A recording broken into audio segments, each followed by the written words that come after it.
Lord Sacks, Lady Sacks, joint presidents, members of the board, members of the Organisationskomitee, and members of Minyan Brunau.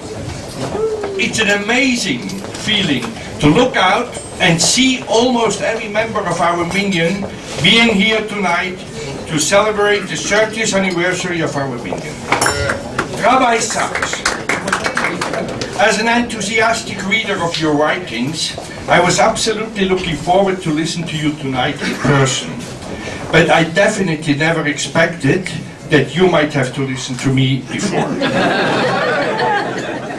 I take this special occasion for a short journey through the history and development of the Orthodox Jewish communities in Zurich and what brought to the creation of Minyan Brunau. The Orthodox Jewish population of Zurich, after the Second World War at the end of the 1940s and in the 1950s, was strictly divided into two camps. The Yakis, who were members of the IAG, for you, Rabbi and Lady Sacks, much like monks in London, and consisted mainly of Swiss and originally German Jews. The other camp consisted of a mix of Polish, Galician, Russian, Litvish, some Romanians and even Hungarians. The newcomers and immigrants. The Yakers lived on one side of the River Seal, where they had a beautiful Bet Knesset. I grew up on the other side of the river, where there was no synagogue, just a conglomeration of Stiebler. The significant thing about this piece of history is that at that time the Yakis and the others, including the rabbis, had very little to say to each other, and it took many years before there was any intermarriage between these two different types of Orthodox Jews. In those days, we didn't wear our religion so openly. Very few men had beards, nobody walking outside in a kippah.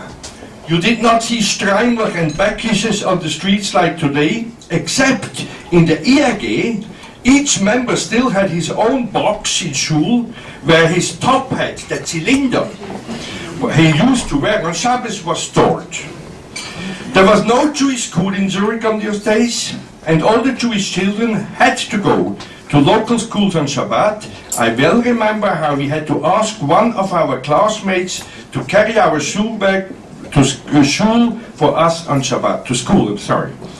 Only in 1954, the first Jewish school was founded, strictly religious, attended by children from both sides of the river, boys and girls still taught in the same class, unimaginable today in the Haredi circles.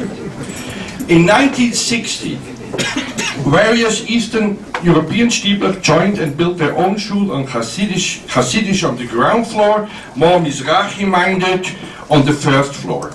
The differences between those modern Orthodox people and modern Orthodox people, this expression didn't exist actually at that time, and those more Haredi, another expression which didn't exist at that time, were not so marked, and people mixed and got on with each other like one big family. As the two main communities grew and became more well-to-do, more Jewish schools were opened for different sections of Jewish society, and parents also started sending their children away to yeshivot and kollels. By this time, the geographical river border has started to erode, but it was gradually being replaced by religious borders.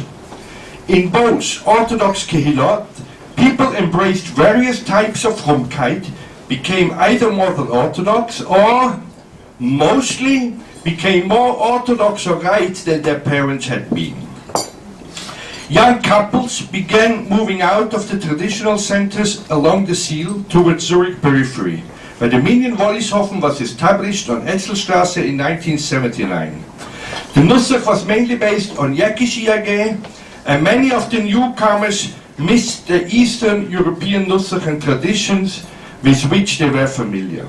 This led to a group of 10 brave pioneers, of which I was one. One of them flew in especially from London today. Hi David, good to have you here.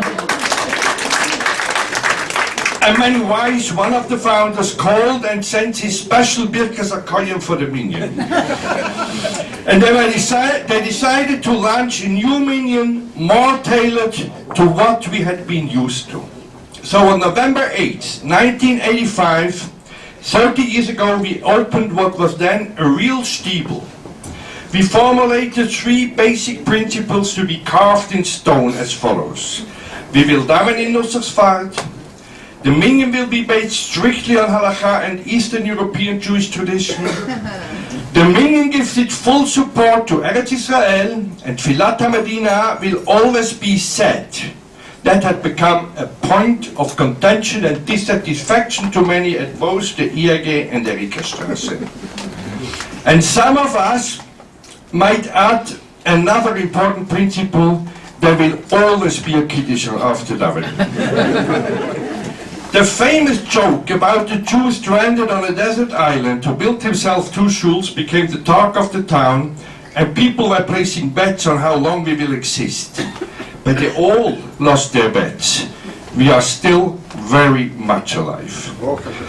After a relatively short time, we had about 25 member families. We had a small Kiddush every Shabbos and a tiny but schmeckidig Minyan.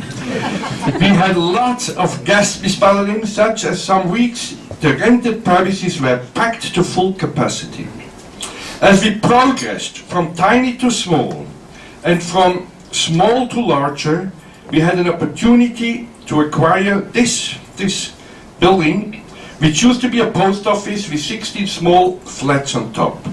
With only 30 members, it took an enormous effort of the part of each and every one of us to purchase this building and raise the sum of over $1 million Swiss francs in order to just turn it from an old post office into a Minyan Brunau.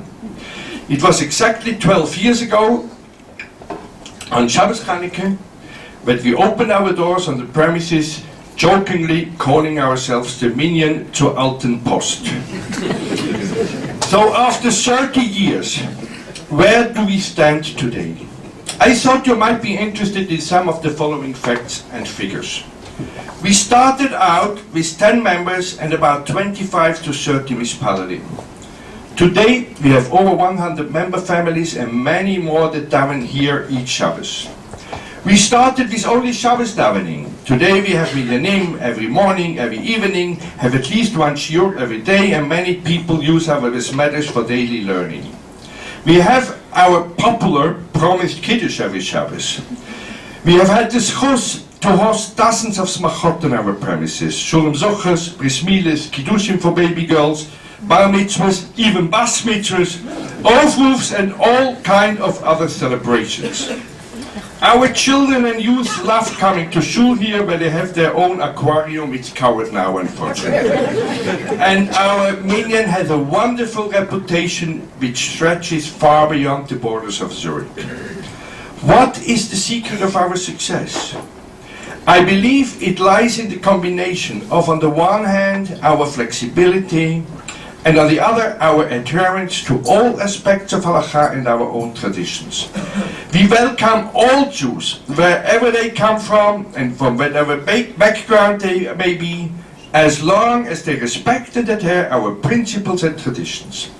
We have managed to retain the warmth of an Eastern European steeple with echoes from the shtetl and the past, whilst living in the present with our absolute commitment to and love for Medinat Israel. Our website states these politics very clearly and has attracted many, mostly young people from all corners of the earth, making our Minyan exceptionally cosmopolitan and giving it a very special flavor. Another success factor is the way in which so many of our members actively contribute to the running of their Minyan, be it as a member of the board, as a member of a committee, as Gabuim, doing Toradot, arranging children programs, preparing Kiddushim, Shoreshidos, etc., etc. and which in turn makes them feel personally involved, a good opportunity to thank all those of you. Thanks and kol hakavod.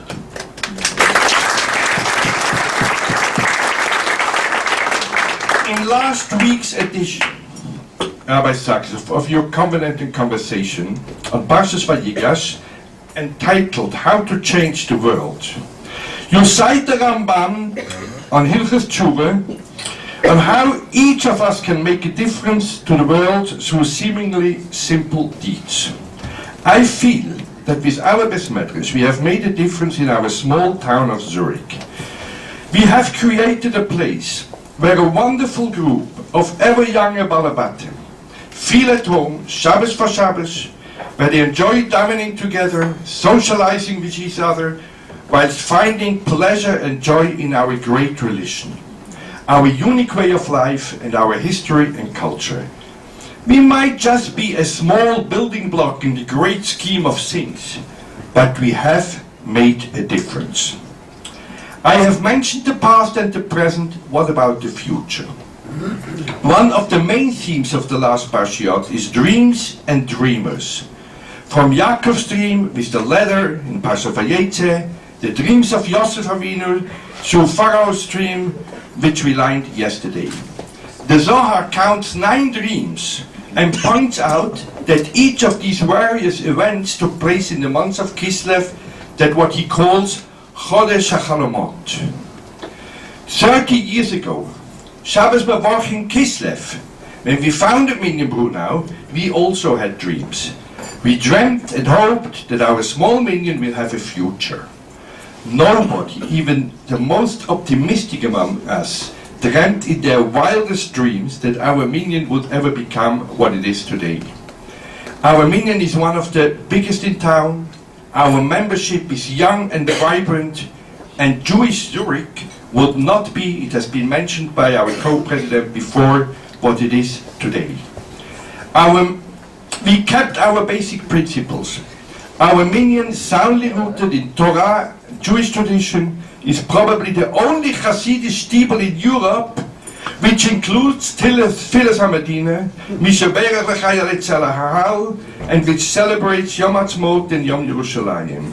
And not to forget, our reputation for Hachnasat Orchim has traveled far beyond the borders of Zurich and Switzerland.